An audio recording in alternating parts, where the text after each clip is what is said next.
Many of you have heard me talk in different occasions, and some of what I've said elsewhere you'll find in the book, because it was one of those books that was assembled and kind of assembled itself over a period of years, and then finally in the last year demanded a lot of close attention to different manuscripts and some articles and then some original pieces that I was doing. But basically, the whole book is a commentary on experiences I had as a very small boy with my mother shopping for my father's clothing in the men's store of Marshall Fields. Or occasionally in the bargain basement of Goldblatt's. But she used to take me in hand, and she loved to shop. She was a very good shopper, in the sense that she followed the ads and she compared quality and prices, and she knew what she was doing as she shopped. I wasn't very interested in it most of the time, to tell you the truth, but when she had me by the hand, I had to follow along, and she'd let me run around occasionally if there was something that interested me, as long as she kind of knew where I was. But when I was with her, she talked to me.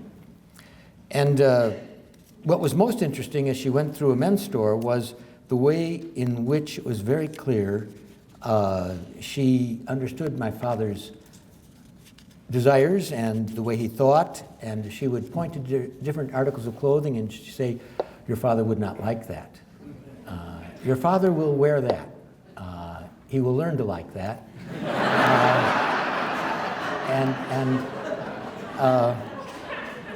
She was always right.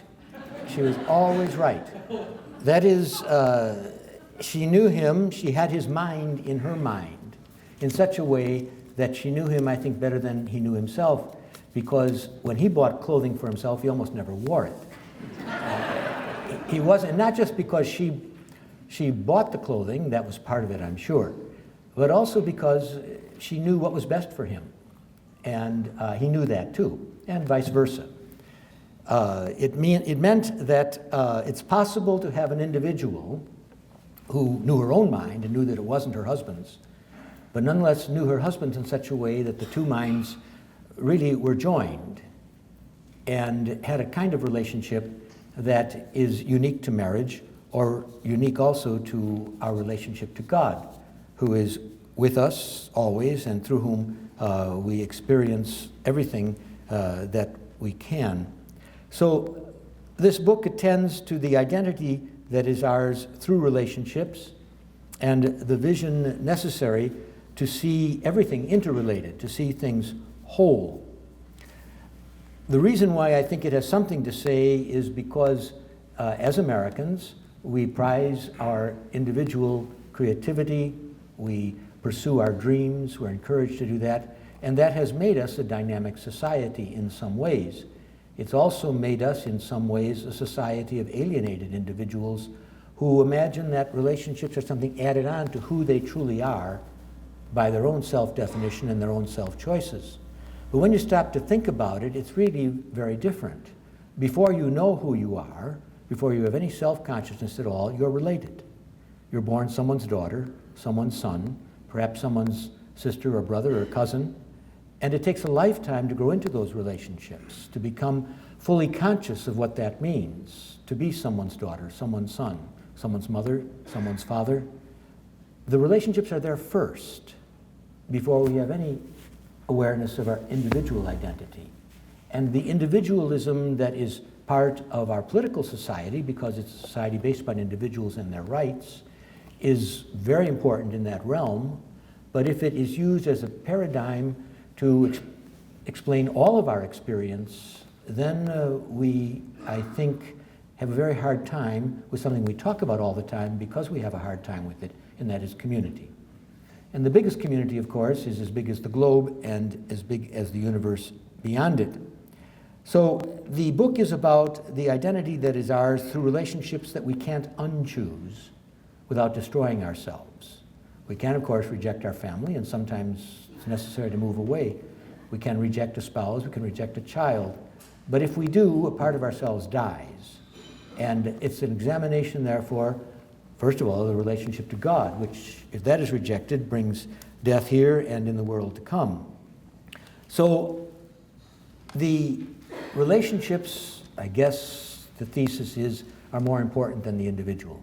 That who the individual is first of all this network of relationships that are given and that cannot be unchosen. This is very different, as I say, from an anthropology that says we are who we define ourselves to be, and we define ourselves by our choices. That is, of course, true, but it's secondary. There's something more basic. And the relationship to God is the most basic of all. God makes little difference, in fact, if we allow ourselves to reduce God to our size and see him as just one more fixture in the universe. And that's how I begin talking about reality in the first chapter of the book. For some people, God is bigger and more important than any of us might be, but he's just one more being, maybe a supreme being, but just a being.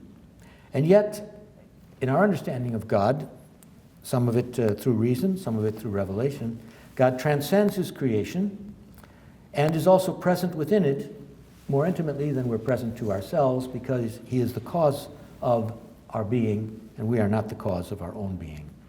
Our relationship to God makes all the difference in the world, because it brings us then into relationship with everyone else whom God loves, which is everyone else, and all of the creation that he has established, which is all of creation. So if we start with relationships and say they're anterior, they're most important, and then we say the relationship to God is important because it brings us into relationship to everyone else, we're talking about two things that we sometimes have difficulty talking about. Relationships rather than individuals, and the whole rather than specialization, rather than the parts. So much of what we do is not about seeing things whole and not about relationships, and the book tries to say open it up so that you can have a firmer grasp on reality. In a sense, the ecological consciousness that is now so important, especially to young people, where they see the globe as a whole, has helped, I think, us to realize again what it means to say everything is interrelated, because the physical scientists tell us that, you know, a small flutter of a butterfly's wings in Indonesia creates a rainstorm in Chicago. In some fashion, everything that happens is interrelated physically. But the church has said for a long time, not only that, but more important, everything that is spiritual is interrelated. So that what you do in the privacy of your own chamber, the privacy of your own heart, affects everyone else, because spiritually we're all interconnected. Even if we don't see the consequences, even if we don't understand how, everyone is interrelated spiritually. In the church we call that ecclesial communion. But even outside the church, the spiritual relationships are there because God keeps it all together. And so if we're going to ask the difference that God makes, it's that he puts us into relationship with everything that he has made and that he loves. Christians believe that this interrelationship that is global, that is universal, and more, that is cosmic, is accomplished through Jesus Christ, who is God incarnate, God made flesh, and who therefore brings everything together in himself and enables us to understand how our neighbor is also our brother or our sister. The book takes up the nature of God and his relationship to everything else, and it's a more important topic than ever because whom you worship says a lot about how you see everything else. And if the God you worship is less than the true God, then of course religion becomes very dangerous, and it itself can lead to violence. We know that in very felt ways, especially since 9/11. So in the first chapter, especially as we're talking about God, we're saying it makes a difference what the religious claims are. And you can't sort them out except through dialogue, except through coming together and talking about them, or else you'll sort them out violently, and our history points to times when that has been done. But religious claims are not purely private, therefore. They're not just, well, God is whomever I decide God might be. It's important to take the time to adjudicate those claims, and you can't do it with respect for people who have different ideas of God, sometimes compatible, sometimes not, unless you enter into dialogue with them. So the methodology of the book is dialogical. How do you enter into dialogue with people of other faiths, with people of no faith, with people of very different outlooks indeed?